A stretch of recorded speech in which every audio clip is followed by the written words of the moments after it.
The poison tea burns my throat. Eleanor's wellness tonic is killing me. I swapped it for water, but she's already watching, already suspicious. The lab sample is my only proof, and the SUV just tried to turn me into roadkill. My husband stands at the window, arms crossed, like he's waiting for the show to begin. I'm holding a $5 million motive, and they're holding all the power. Blood drips from my palms as I crawl back inside. The thorns hurt less than the truth. Mark isn't just watching. He's part of it. The heavy scent of sandalwood and old parchment clung to the walls of Eleanor's study, a cloying sweetness that made Sarah's throat tighten. Her fingers trembled against the cool mahogany desk as she smoothed out the crinkled life insurance policy she had found tucked behind a row of leather-bound encyclopedias.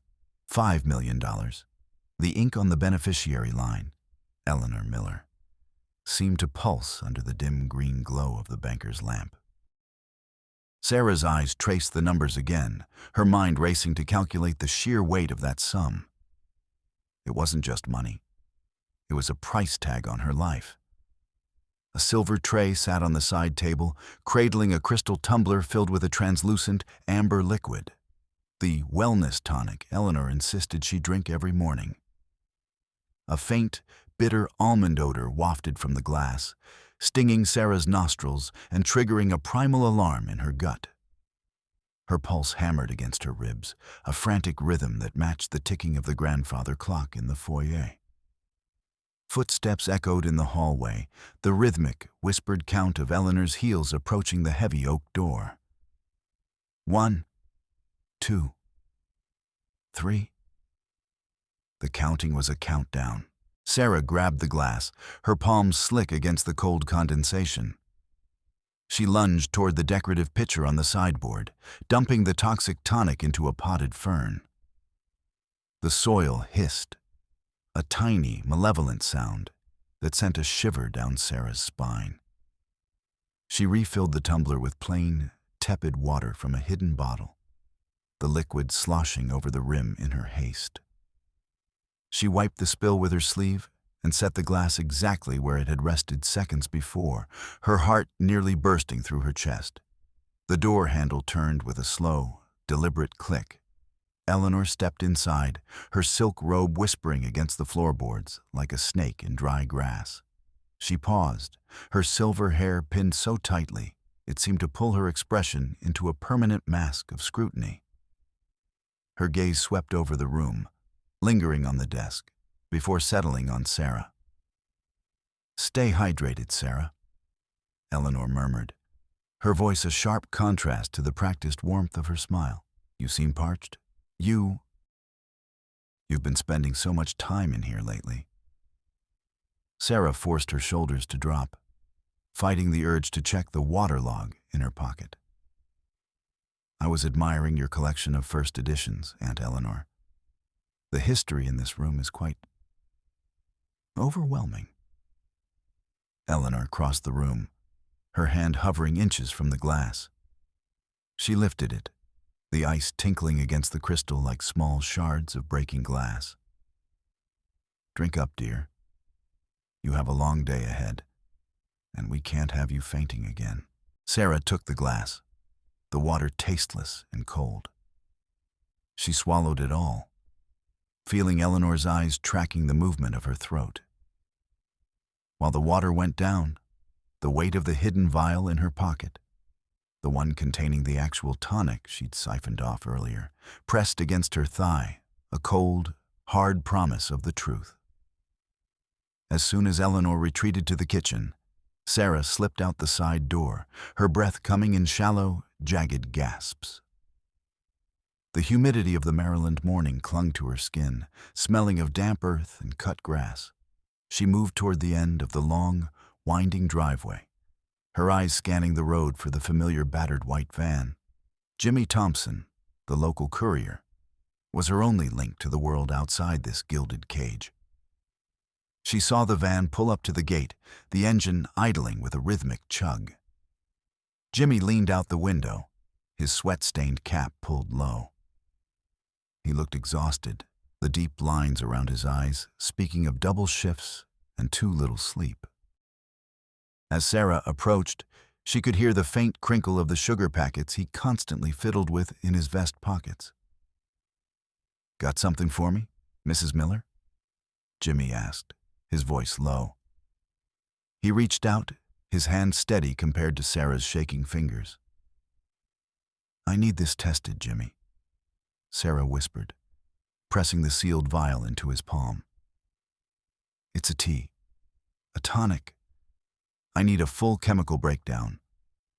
Don't take it to the usual place. Use the lab I wrote down on the note inside." Jimmy nodded, his face turning serious. "You look pale, Sarah. Like you've seen a ghost. You want me to call someone? I could have my cousin come by. He's a mechanic. He can check your car if you're worried about—" "No, just the lab," Sarah interrupted, her eyes darting back toward the house. "This is the only thing that matters. If I'm right, if this is what I think it is, I need proof. Objective, undeniable proof." Subverted. Sarah watched Jimmy tuck the vial into a secure, padded compartment in his bag. A wave of relief washed over her, so potent it made her knees feel weak. This was the smartest move she could make. She wasn't just guessing anymore. She was engaging a professional. Jimmy was reliable, a fixture of the neighborhood who had no reason to betray her. By sending the sample to an independent lab, she was bypassing the doctors Eleanor controlled and the wellness experts Mark kept recommending. Once the results came back, she would have a document. A piece of data she could enter into her log that would finally end the gaslighting. She could almost feel the weight of the Miller family's lies lifting off her chest. Jimmy gave her a thumbs up and started to pull away. "I'll rush it, Sarah. You'll have the word by tomorrow evening. Hang in there." Sarah stood on the gravel, a small smile touching her lips. She had outplayed them. She had secured the evidence. She turned back toward the house, her gait more confident, her mind already drafting the conversation she would have with the police once the report arrived. But as the van disappeared around the bend, Sarah noticed a small, black device mounted to the underside of the gate's stone pillar. It hadn't been there yesterday. A red light on the device blinked once, then twice. Her stomach dropped. She realized with a sickening jolt that the gate was equipped with a weight sensor and a camera she hadn't accounted for. 10 minutes later, as she tried to slip back into the house through the mudroom, she heard Eleanor's voice coming from the kitchen, sharp and commanding. "Yeah, Mark, call the family attorney. Tell him Sarah has been seen handing off private household property to an unauthorized courier. We need to file for that emergency injunction immediately. If she's trying to test our hospitality, we'll have to prove she's tampering with evidence to support her delusions. It's for her own protection, of course." Sarah froze. Her smart move had been recorded and characterized as a symptom of her mental instability. By trying to get the tea tested secretly, she had handed Eleanor the legal ammunition to claim Sarah was planting evidence or suffering a paranoid break. The very act of seeking the truth was being twisted into a reason to lock her away. The relief she had felt moments ago vanished, replaced by a cold, suffocating dread. She hadn't outsmarted them. She had walked right into a trap they'd been waiting to spring. The sound of a heavy engine roaring to life broke the silence of the driveway. Sarah turned to see a dark, mud-splattered SUV tearing toward her from the direction of the garage. It was Robert Davis, the man Eleanor hired for maintenance. Though Sarah had never seen him pick up a rake, Robert's face was a mask of indifference, his thick hands gripping the steering wheel as he aimed the vehicle directly at her. The SUV swerved, the tires spitting gravel like buckshot. Sarah didn't think. She dived. She threw her body into the thick, thorny hedge that lined the driveway. The branches tore at her skin, the sharp thorns raking across her arms and face as she tumbled into the dirt. The SUV roared past, missing her by inches, the side mirror clipping a stray branch with a violent crack. Sarah lay in the dirt, the smell of crushed leaves and gasoline filling her lungs. Her heart was a drum in her ears, a frantic, uneven beat. She could feel the warm sting of blood trickling down her cheek. The SUV didn't stop. It sped toward the gate. The exhaust leaves a blue haze in the humid air. She struggled to her feet, her breath coming in ragged sobs. Her clothes were ruined, her skin mapped with red welts and scratches. She looked down at her hands. They were shaking at a level 6, she noted automatically, the clinical habit, a thin shield against the terror. She needed to log this. 10:14 a.m., attempted vehicular assault. As she limped back toward the courtyard, her eyes instinctively drifted upward.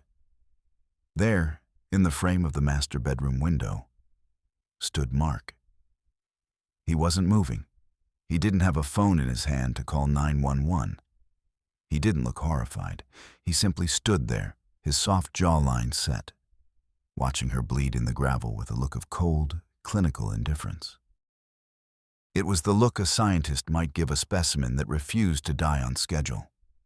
In that moment, the last shred of Sarah's hope for her marriage withered and died. Mark wasn't a victim of his mother's influence. He was the architect's apprentice. Sarah made it to the library, her breath hitching as she reached for the landline. She needed to call for help, to call the police, anyone. She lifted the receiver. Silence. No dial tone, not even the faint hum of an open line. She looked down and saw the cord had been sliced clean, the copper wires exposed like raw nerves. A cold sweat broke out on her forehead. She pulled her cell phone from her pocket, but the screen remained black. She tried to power it on, but it wouldn't respond. She walked toward the hallway, her eyes searching the baseboards until she found it. A small black box plugged into an outlet behind a decorative vase. A signal jammer. The little green light on the device seemed to mock her. They had cut the tongue out of the house. She was in a soundproof box, 5 miles from the nearest neighbor. She retreated to her bedroom, desperate for a moment of perceived safety. But when she turned the handle, the door didn't budge. It was locked from the outside. She pounded on the wood, the sound dull and muffled by the heavy carpets. "Mark! Eleanor!" she screamed, her voice cracking. No one answered. She looked down at the floor and saw the remains of her life scattered across the hardwood. The silver frame that held her wedding photo had been smashed, the glass pulverized into 1,000 glittering diamonds. Her husband's face had been slashed with something sharp, a knife or a shard of glass, leaving only her own face staring back from the wreckage, isolated and doomed.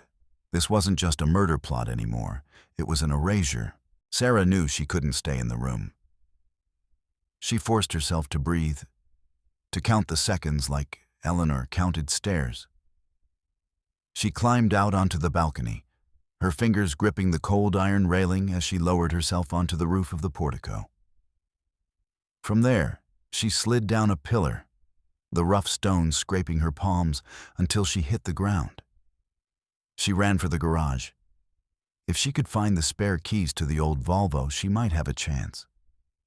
The garage was a cavern of shadows and the smell of stale oil. She scrambled toward the workbench, her hands fumbling through drawers filled with rusted nails and mismatched screws. "Looking for these?" The voice was like the crack of a whip. Sarah spun around. Robert Davis stood in the doorway, the heavy tire iron in his hand, catching a stray beam of light. He began to crack his knuckles. Pop, pop, pop. Starting with the pinky and ending with the thumb. He moved with a slow, predatory grace, blocking the only exit. Eleanor said you might be getting restless, Robert said, his voice a low rumble. She doesn't like it when things get messy, Sarah. And you're making a real mess of things. Sarah's eyes darted around the workbench. Her hand landed on a plastic bottle. Engine degreaser. Caustic. Dangerous. She didn't hesitate. As Robert lunged, she squeezed the trigger, a stream of acrid, stinging liquid hitting him square in the eyes. Robert let out a guttural roar, dropping the tire iron as he clutched his face. Sarah didn't wait to see the damage. She dove toward a small, rusted window near the floor, the coal chute from the house's original construction. She squeezed through the narrow opening, the jagged metal edges catching on her shirt, and dropped into the darkness of the basement. The air in the basement was heavy with the scent of damp cedar and old newspaper. It was a thick, cloying smell that made her take shallow breaths. She moved through the shadows, her footsteps silent on the cold concrete. In the center of the dark, unfinished room, a pristine, modern nursery set stood fully assembled. A haunting taunt of the life Eleanor had promised them if Sarah would just cooperate. Sarah ignored it, moving toward the back of the garage workshop area that bled into the basement storage. There, tucked behind a stack of old tax returns, she found a leather-bound ledger. She opened it, her eyes scanning the columns of red ink. It wasn't just a financial setback. Eleanor had lost everything. Millions of dollars vanished into offshore shell companies that had collapsed like houses of cards. The Miller estate was a hollow shell, held together by credit and desperation. The $5 million insurance policy wasn't a windfall. It was a survival fund. Sarah's blood ran cold as she read the final entries. There were notes on dosages, chemical symbols for digitalis, and a timeline. The tonic she had been drinking was a primer, a way to weaken her heart over weeks so that the final, lethal dose would look like a natural failure. Eleanor wasn't just killing her. She was conducting a slow-motion execution. She retreated to the laundry room, the only place with a door that locked from the inside. She sat on the cold floor, her back against the vibrating washing machine, and pulled out a burner phone she had hidden weeks ago in a box of dryer sheets. It buzzed in her hand. A text from the lab, sample 402. Positive for high concentrations of digitoxin. Lethal levels if ingested over prolonged period. Advise immediate medical intervention. She had it. The proof. The math finally added up to murder. But as she stood to leave, a wave of dizziness slammed into her. The room tilted, the fluorescent lights overhead spinning into long, white streaks. The residual toxins in her blood were claiming their due. Her legs felt like lead, her muscles refusing to obey the frantic commands of her brain. She stumbled into the foyer, her hand grasping for the marble pillar to keep from falling. "You look tired, Sarah," Eleanor said. She was standing in the shadows of the dining room, a white cloth held loosely in her hand. Mark stood behind her, his hand on the heavy oak front door, his face a mask of practiced sorrow. "I know," Sarah rasped, her voice a ghost of itself. "I know about the money. I know about the ledger." Eleanor sighed, a sound of genuine disappointment. "Then you know why this has to happen. It's not personal, dear. It's just arithmetic." Eleanor lunged. The smell of the sedative on the cloth was overwhelming, sweet and chemical. Sarah fought with a feral, desperate strength she didn't know she possessed. She bit down hard on Eleanor's hand, tasting copper, and swung a heavy decorative vase at Mark's head. He flinched, giving her just enough space to scramble past him. She didn't head for the door. She knew he'd catch her. Instead, she bolted for the pantry, A narrow, windowless room off the kitchen. She slammed the door and threw the deadbolt just as Mark's weight hit the wood. "Sarah, open the door!" Mark shouted, his voice cracking with a strange, pathetic weaver. "We can talk about this. We can make it right." Sarah didn't answer. She began stacking heavy crates of canned goods against the door, her breath coming in ragged gasps. She was barricaded in, a captive in a room filled with salt and preserved sugar. The pounding stopped. A heavy silence descended on the house, broken only by the hum of the refrigerator. "Sarah?" Mark's voice was calm now, terrifyingly so. "I just wanted you to know. I've already signed the papers. The cremation authorization. I told the funeral home about your condition. The heart murmurs, the fainting spells. There won't be an autopsy. There won't be any questions. You're already gone, Sarah. We're just waiting for the clock to catch up." Subverted. Eleanor's voice joined his, smooth and mocking. "And don't bother waiting for the police, dear. I called them 20 minutes ago. I told them you were having another episode. I told them you'd become violent, that you were hallucinating about being poisoned. They're on their way to help us transport you to the private facility in Virginia. You remember the one? Where your father spent his last days?" Sarah felt a surge of cold triumph. Good, she thought. Let them come. She had the burner phone. She had the lab report. She had the ledger. When the police arrived, she would hand them the evidence, and the Millers would be the ones in handcuffs. She had documented everything. The truth was a physical object in her hand, a digital record that couldn't be gaslit away. She felt a strange sense of calm. This was the moment of reckoning. She just had to hold out until she heard the sirens. The sirens did come. She heard the distant wail growing louder, the blue and red lights reflecting off the kitchen windows outside the pantry door. She heard the heavy boots of the officers on the porch, the authoritative knock.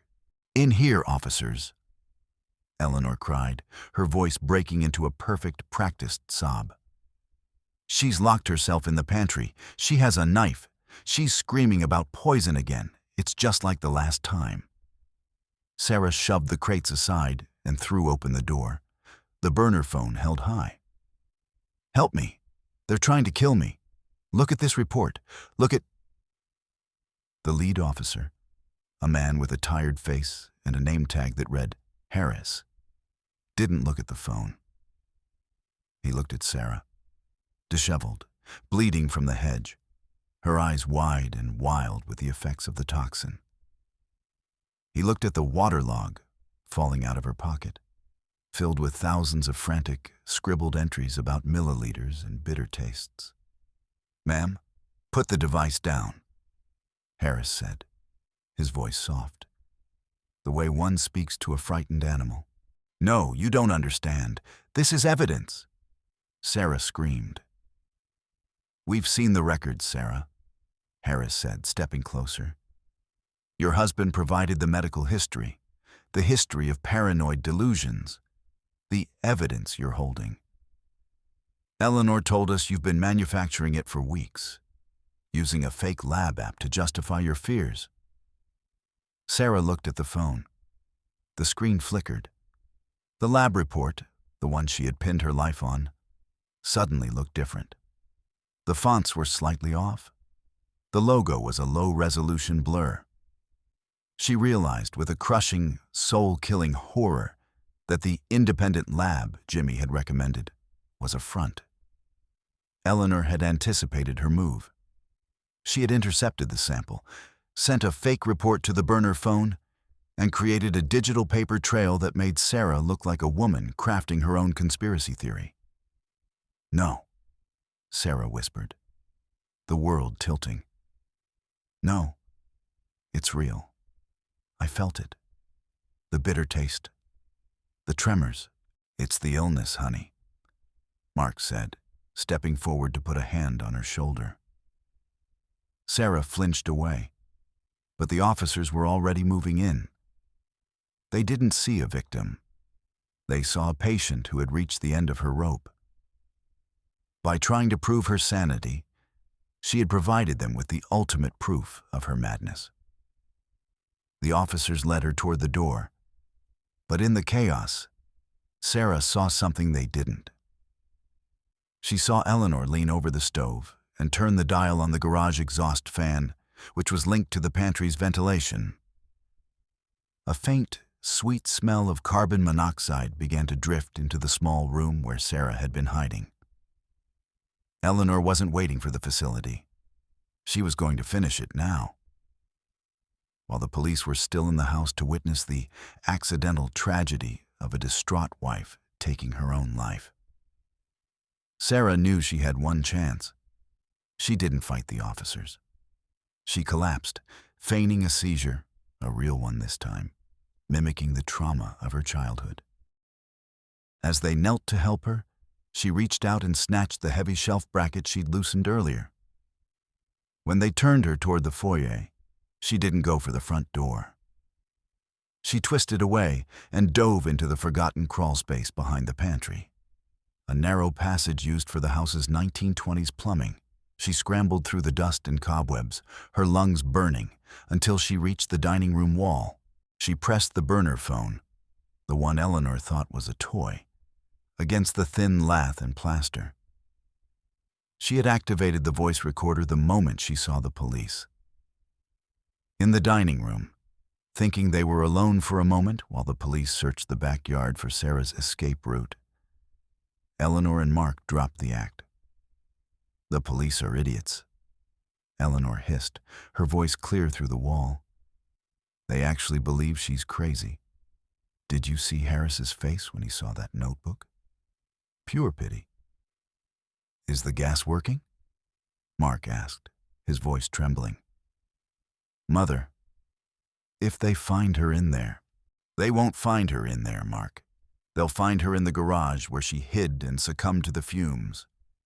I've already moved the ledger. Once the insurance pays out, we're clear. $5 million to scrub this family clean." Sarah hit send. She didn't send it to a lab. She sent the live audio stream to the 911 dispatcher, a direct line she'd opened under the guise of an emergency call. She stepped out from behind the heavy velvet curtains, the phone held aloft like a torch. The police officers, who had re-entered the room after hearing the voices, stood frozen. Officer Harris was looking at his own radio, where the dispatcher's voice was repeating Eleanor's words back to him in real time. The silence that followed was absolute. Eleanor's face transformed. The mask of the grieving mother-in-law shattered, leaving behind a cold, sharp-edged creature of pure greed. She reached for a crystal decanter on the table, her fingers clawing at the glass. "You little bitch," Eleanor spat, her silver hair finally coming loose and falling around her face like a shroud. "You were supposed to be the solution. You were supposed to be our way out." Mark didn't move. He sat in one of the dining chairs, his head in his hands, sobbing. "I'm sorry," he whispered, the word a rhythmic, broken chant. "I'm sorry, I'm sorry, I'm sorry." "Save it for the jury, Mark," Sarah said, her voice steady for the first time in weeks. The tremors in her hands had vanished. The data was finally complete. The police moved in. The metallic clink of handcuffs, the most beautiful sound Sarah had ever heard. She watched as they led Eleanor away, the older woman still counting her steps. 1, 2, 3, as if she could still control the ground beneath her feet. Sarah walked out of the Miller estate and never looked back. She didn't take the jewelry. She didn't take the furniture. She took only her waterlog and the truth. 6 months later, Sarah sat in a sun-drenched studio in the heart of the city. The roar of traffic was a constant, comforting white noise, a reminder that the world was moving on. There were no sandalwood candles, no counting of stairs, and no wellness tonics. She poured herself a glass of water from the tap, watching the bubbles rise to the surface. She didn't smell it. She didn't log the time. She simply drank, the cool liquid a celebration of a life reclaimed. She was no longer a miller, no longer a patient, and no longer a victim. She was Sarah, and for the first time in her life, she was exactly who she was supposed to be.